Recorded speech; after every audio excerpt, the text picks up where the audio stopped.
Voyager 2 spacecraft को 1977 के अगस्त महीने में लॉन्च किया गया था। इसने हमारे सूर्यमंडल के ऑलमोस्ट सभी ग्रहों पर स्टडी की है। जिस वीडियो को आप अपनी स्क्रीन पर देख रहे हैं उसे 1989 में इसी स्पेसक्राफ्ट द्वारा लिया गया था। यह पहली बार था जब नेपच्यून ग्रह को हम इंसान इतने करीब से देख रहे थे। यह ग्रह सूर्य से करीब 4 अरब किलोमीटर की दूरी पर मौजूद है और आपको जानकर हैरानी होगी कि जब से हमने इसे डिस्कवर किया है तब से इसमें एक भी बार सूर्य का चक्कर कंप्लीट नहीं किया है। इससे आप अंदाजा लगा सकते हैं कि इस ग्रह का ऑर्बिट कितना लंबा है। वॉयेजर 2 स्पेसक्राफ्ट को इंसानों द्वारा बनाए गए कुछ सबसे अच्छे स्पेसक्राफ्ट में से एक माना जाए तो ये गलत नहीं होगा। आज ये हमसे 132.93 AU यानी एस्ट्रोनॉमिकल यूनिट की दूरी पर मौजूद है, यानी है सूर्यमंडल से ही बाहर निकल चुका है। ये तो निश्चित है कि वैज्ञानिकों को इस स्पेसक्राफ्ट को कंट्रोल करने में काफी सारी दिक्कतें आई होंगे। इसे सिर्फ कंट्रोल करना ही नहीं बल्कि इसके रास्ते को तय करना भी वैज्ञानिकों के लिए काफी ज्यादा कठिन रहा होगा, क्योंकि तब अंतरिक्ष के बारे में हमारे पास इतनी जानकारी नहीं हुआ करती थी। सिर्फ इतना ही नहीं, तब हमारी टेक्नोलॉजी इतनी आगे नहीं थी कि हम वॉयेजर 2 जैसे एडवांस्ड स्पेसक्राफ्ट को अंतरिक्ष में लॉन्च करने की सोच भी पाएं। लेकिन अंत में स्पेसक्राफ्ट लॉन्च हुआ और यह मिशन एक बहुत बड़ी सक्सेस भी बना। आज के इस वीडियो में हम आपको यही बताने वाले हैं कि कैसे इस स्पेसक्राफ्ट के रास्ते को अंतरिक्ष में तय किया गया था और कैसे यह मिशन इतना ज्यादा सक्सेसफुल बन पाया। ये वीडियो बहुत ही ज्यादा इंटरेस्टिंग होने वाला है। आप देख रहे हैं फ्यूचर साइंस यूट्यूब चैनल। 1965 में नासा के वैज्ञानिकों ने एक ऐसी चीज डिस्कवर की जो स्पेस टेक्नोलॉजी में एक तूफान लाने वाली थी। नासा के वैज्ञानिकों ने यह देखा कि 175 साल बाद हमारे सूर्यमंडल के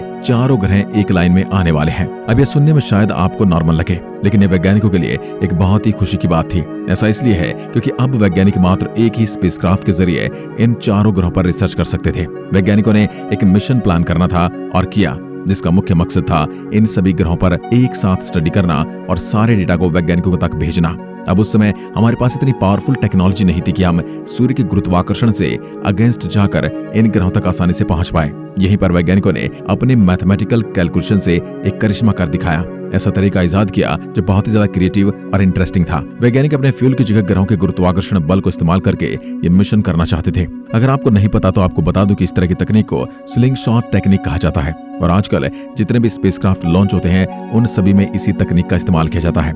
ऐसा इसलिए क्योंकि इस तरीके के जरिए वैज्ञानिकों को ज्यादा ईंधन खर्च नहीं करना पड़ता और बहुत आसानी से स्पेसक्राफ्ट कहीं भी पहुंच जाता है।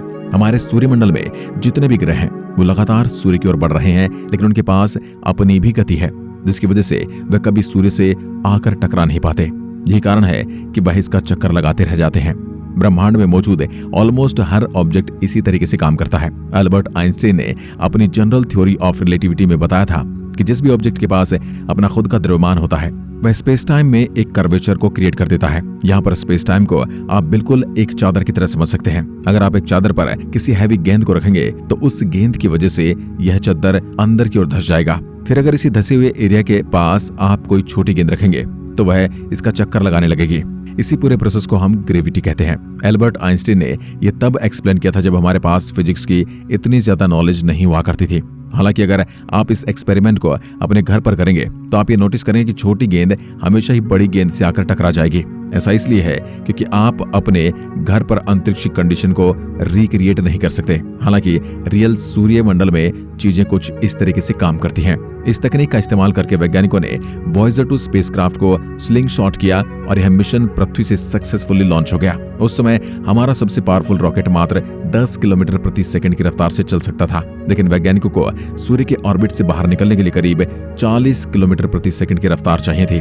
इसके लिए वैज्ञानिकों ने अपनी क्रिएटिविटी का इस्तेमाल किया और पृथ्वी की रफ्तार का फायदा उठाया। अगर आपको नहीं पता तो बता दूं कि पृथ्वी सूर्य का चक्कर करीब 30 किलोमीटर प्रति सेकंड की रफ्तार से लगाती है। जब रॉकेट को पृथ्वी की रफ्तार को मिलाया गया तो वह सूर्य की ग्रेविटी से बचकर बाहर निकलने के लिए काफी था। सबसे पहले वॉयेजर 2 स्पेसक्राफ्ट मंगल ग्रह के ऑर्बिट में गया।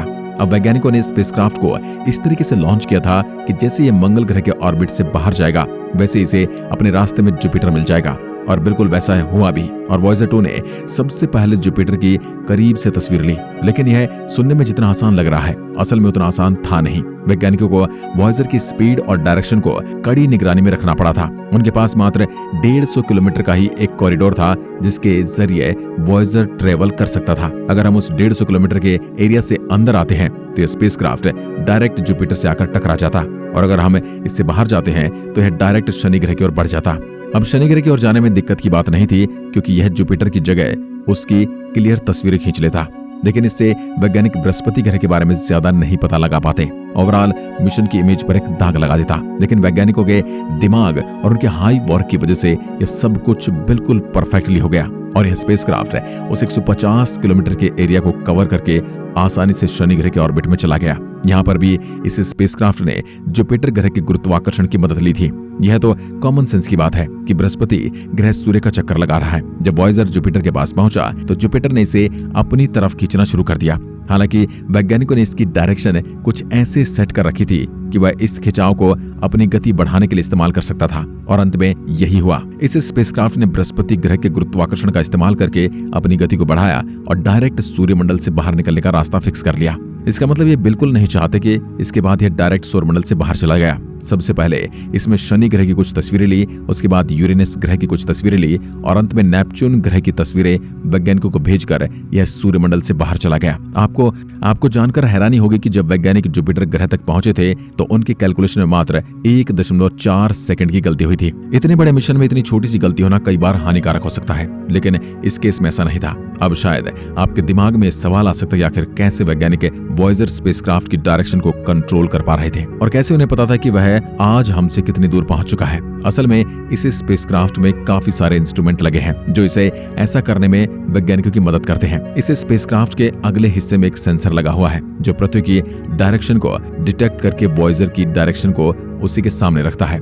इससे होता यह है कि वैज्ञानिकों को स्पेसक्राफ्ट तक सिग्नल भेजने और वहां से सिग्नल रिसीव करने में बड़ी आसानी होती है। इसके अलावा वॉयेजर स्पेसक्राफ्ट के लिए सूर्य को एक प्राइमरी ऑब्जेक्ट सेट किया गया है, यानी है सूर्य को ही एक सेंटर पॉइंट मानकर अपनी दिशा को तय करता है। हमारा सूर्यमंडल का सबसे ब्राइटेस्ट ऑब्जेक्ट सूर्य ही है और इसकी रेडिएशन को डिटेक्ट करके ये उसके अपोजिट डायरेक्शन में जाता रहता है। अगर इसकी डायरेक्शन में हल्का सा भी बदलाव आता है तो यह सिग्नल वैज्ञानिकों तक पहुंच जाता था, जिससे वैज्ञानिक फिर से इसकी दिशा को सही कर देते हैं। जैसे ये स्पेसक्राफ्ट वैज्ञानिकों को कोई सिग्नल भेजता है तो सिग्नल से सेंड होने का टाइम और रिसीव होने का टाइम वैज्ञानिकों तक पहुंच जाता है। इसके बाद जब फिर से यह स्पेसक्राफ्ट वैज्ञानिकों को सिग्नल भेजता है तो उन्हें ये पता चल जाता है कि इस सिग्नल और पृथ्वी तक आने में कितना समय लगा है। इस समय को कैलकुलेट करने के बाद वैज्ञानिक ये पता लगा लेते हैं कि स्पेसक्राफ्ट हमसे कितनी दूर जा चुका है और ऐसा करने के पीछे इसकी रफ्तार कितनी है। आप भी एक बहुत ही सिंपल फार्मूला का इस्तेमाल करके इन चीजों का पता लगा सकते हैं। इसे शायद आपने अपनी छोटी क्लास में जरूर पढ़ा होगा और ये फॉर्मूला है speed is equal to distance by time. यहाँ पर अगर आप डिस्टेंस और टाइम की वैल्यू डालेंगे तो आपको स्पेसक्राफ्ट की गति का पता चल जाएगा। वहीं अगर आप गति और समय की वैल्यू डालेंगे तो आपको स्पेसक्राफ्ट के डिस्टेंस का पता चल जाएगा। ऐसे ही वैल्यू को चेंज करते करते आप स्पेसक्राफ्ट की सारी जानकारी को आसानी से प्राप्त कर सकते हैं। यह मिशन वैज्ञानिकों के लिए काफी ज्यादा लाभदायक साबित हुआ क्योंकि इसकी वजह से न सिर्फ हमें अपने सूर्यमंडल में मौजूद ग्रहों की जानकारी मिली है, बल्कि सूर्यमंडल के बाहर क्या चल रहा है इसके बारे में भी बहुत कुछ जानने को मिला है। वैसे अगर आपको सूर्यमंडल के बाहर जाने का मौका दिया जाए तो क्या आप वहां जाना पसंद करेंगे? हमें कमेंट में लिखकर जरूर बताइए। आज के लिए बस इतना ही। एक बार फिर मिलते हैं एक और ऐसी दिलचस्प वीडियो के साथ। तब तक के लिए नमस्कार, जय हिंद, जय भारत, धन्यवाद।